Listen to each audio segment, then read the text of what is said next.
तो friends movie के start में हमें एक इंसान को दिखाया जाता है जो किसी चीज़ से डर के पागलों की तरह भाग रहा होता है और पीछे एक अजीब सा साया उसको फॉलो कर रहा होता है।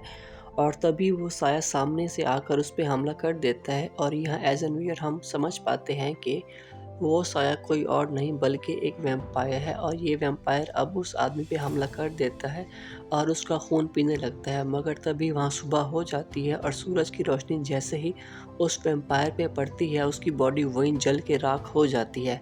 वो आदमी जिस पे वो वैम्पायर अटैक कर रहा था उसका नाम जोय होता है। जोय अब जैसे ही अपना हाथ धूप की तरफ करता है तो उसका हाथ भी जलने लगता है। यानी जोय भी अब वैम्पायर बन चुका था। वो धूप से बचते बचाते एक शेड में जाके छुप जाता है। वहाँ दूसरी तरफ हमें मूवी के मेन लीड यानी सटन को दिखाया जाता है जो अपने पेरेंट्स के साथ नाश्ता कर रहा होता है कि तभी उसकी मदर बहुत अजीब बिहेव करने लगती है और सटन के फादर उसकी आंखों के सामने खुद को शूट कर लेता है। एंड तभी सटन की आंख खुल जाती है यानी कि ये सब वो अपना ख्वाब में देख रहा था।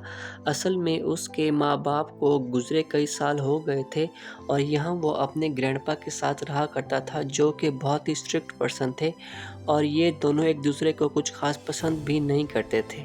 और सडन अपने ग्रैंडपा से गुस्सा होकर स्कूल की तरफ रवाना हो जाता है। यहाँ हमें वही शेड दिखाया जाता है जिसमें जोय छुपा हुआ होता है यानी जो सटन के घर के शेड में ही छुपा होता है। यहाँ सटन जब स्कूल जा रहा होता है तो उसके स्कूल के कुछ बुली बॉयज़ रास्ते में उसको तंग करते हैं और गाड़ी से उसकी साइकिल को हिट करते हैं। सटन साइकिल का बैलेंस संभालते हुए पुलिस की गाड़ी में जा बजता है। पुलिस इंस्पेक्टर सटन को कंसोल करती है और उसको स्कूल ड्रॉप करती है। स्कूल में सटन का एक बहुत ही बेस्ट फ्रेंड होता है जिसका नाम डोमार होता है। वो लड़के स्कूल में अगेन सटन को बुली करने लगते हैं जिस पे डोरन को बहुत गुस्सा आता है और वो उन पे चढ़ जाता है और यहाँ इन सब बॉयज़ में हाथापाई हो जाती है। बट तभी वहाँ टीचर उन सबको रोक लेता है और सबको वार्निंग दे के वहाँ से भगा देता है। डोरन को उन सब बॉयज़ पे बहुत गुस्सा आ रहा होता है। वो सटन से कहता है कि वो मज़ीद इनको बेयर नहीं कर सकता है और बहुत जल्द वो इन सब को मार देगा जिस पे सटन उसको शांत रहने का बोलता है। शाम को सटन अब इमोशनल होके घर पे अपने पेरेंट्स की फ़ोटो देख रहा होता है कि तभी वो बाहर अपने कुत्ते की भौंकने की आवाज़ें सुनता है जो लगातार शेड की तरफ देख के इशारा कर रहा होता है। मगर सटन उस पे ज़्यादा ध्यान नहीं देता है और शेड में चले जाता है।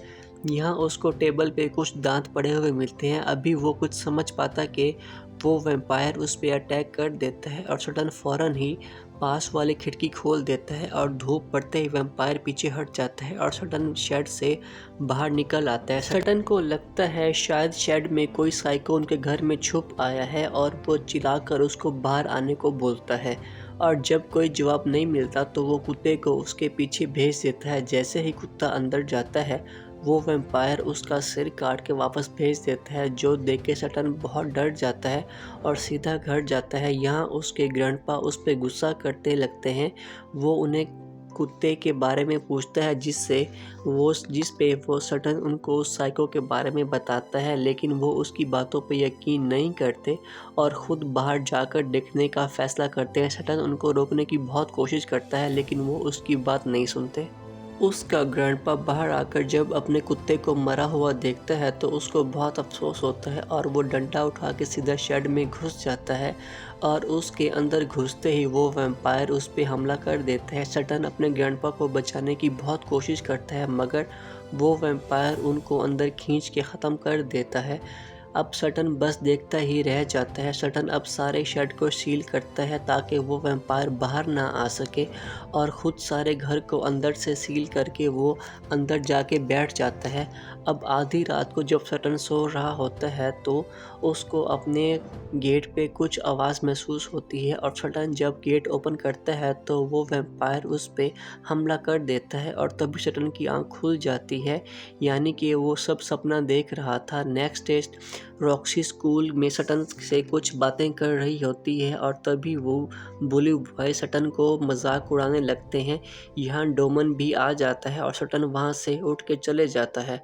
घर आकर वो देखता है कि शेड के गेट पे ज़ोर-ज़ोर से कोई हाथ हिला रहा होता है। जैसे सटन उसके करीब जाता है तो वो वैम्पायर उसको पकड़ लेता है और सटन उसका खौफनाक चेहरा देखता है, बट तभी सूरज की रोशनी में उस वैम्पायर के हाथ जलने लगते हैं और वो फिर से अंदर छुप जाता है। और तभी वहाँ डोमर भी आ जाता है। सटन अब डोमर को वैम्पायर के बारे में सब कुछ बता देता है और ये दोनों उस शेड को अच्छी तरह से बंद कर देते हैं।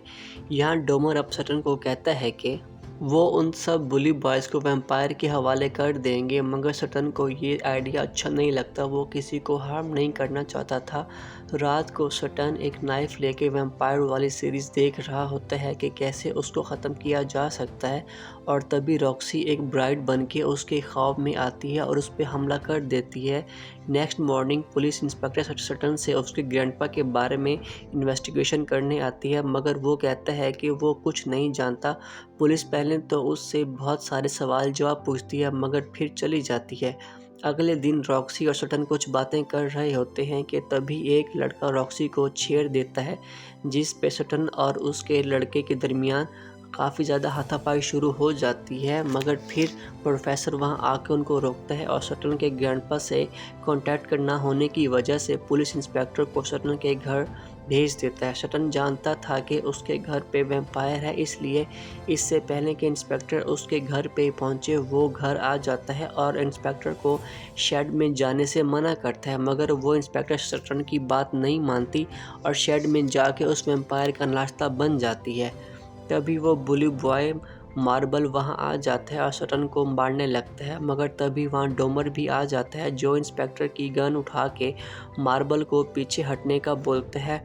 डोमर यहाँ मार्बल को शेड के अंदर जाने को बोलता है। मार्बल जैसे ही अब शेड में जाता है तो डोमर भी सटन को बेहोश करके शेड में चले जाता है। वहाँ रॉक्सी भी आ जाती है और सटन को होश में ले आती है। होश में आते ही सटन सीधा शेड में जाता है जहाँ उसको मार्बल की लाश मिलती है। यहाँ डोमर अब वैम्पायर बन चुका होता है। वो सटन को बताता है कि जोई बाहर गया है, मगर वो वापस आ जाएगा। ये कह के वो सटन पे हमला कर देता है, मगर सटन मौका देखते ही लकड़ी की रॉड से डोमर को ख़त्म कर देता है और रॉक्सी को लेकर घर के अंदर भाग जाता है। वो घर को हर तरफ से लॉक कर देते हैं कि तभी रात को डोमर के दोस्त उसको ढूंढते हुए वहां आ जाते हैं और वहां जोई जो मिट्टी के नीचे छुपा होता है वो बाहर निकल आता है। डोमर के दोस्त डोर पे सटन और रॉक्सी से डोमर के बारे में पूछते हैं। सटन उनको घर चले जाने को बोलता है, बट तभी वहाँ वैम्पायर आकर उनमें से एक लड़के को अपने साथ ले जाते हैं और ये देख के दूसरे को अब सांप सूंघ जाता है। रॉक्सी और सटन उसको अंदर खींच लेते हैं। वैम्पायर घर की पावर हाउस को डैमेज कर देता है। सटन को अपने ग्रैंडपा की गन मिलती है। डोमर के साथी जो अब वैम्पायर बन चुका होता है वो उसको दूसरे दोस्त पे हमला कर देता है, मगर सटन मौका देखते ही दोनों को शूट कर देता है। इधर जोए भी अंदर आ चुका होता है और उसको रॉक्सी को खून पीना होता है। वो जैसे ही रॉक्सी पे हमला करता है तो सटन उसके ऊपर नाइफ फेंक देता है जो कि रॉक्सी को लग जाती है और जॉय जो मूवी का मेन वैम्पायर होता है वो अब सटन पे अटैक कर देता है और जैसे ही वो सटन की तरफ लपकता है तो रॉक्सी पास रखा हुआ एक्स उठा के जॉय पे हमला कर देती है और उसकी गर्दन उड़ा देती है और इस तरह से उस वैम्पायर का वहीं खात्मा हो जाता है। इसके बाद सटन और रॉक्सी मिल के सारी डेड बॉडीज़ को उठा के उस शेड में ले जाते हैं और वहाँ उन सब को आग लगा देते हैं और यहाँ पे इन सब वैम्पायर्स का खात्मा हो जाता है और यहाँ ये मूवी एंड हो जाती है। तो फ्रेंड्स ये थी इस मूवी की एक्सप्लेनेशन। अगर आपको अच्छी लगी तो कहानी चैनल को सब्सक्राइब कीजिएगा और वीडियो को लाइक कीजिएगा। Thank you so much.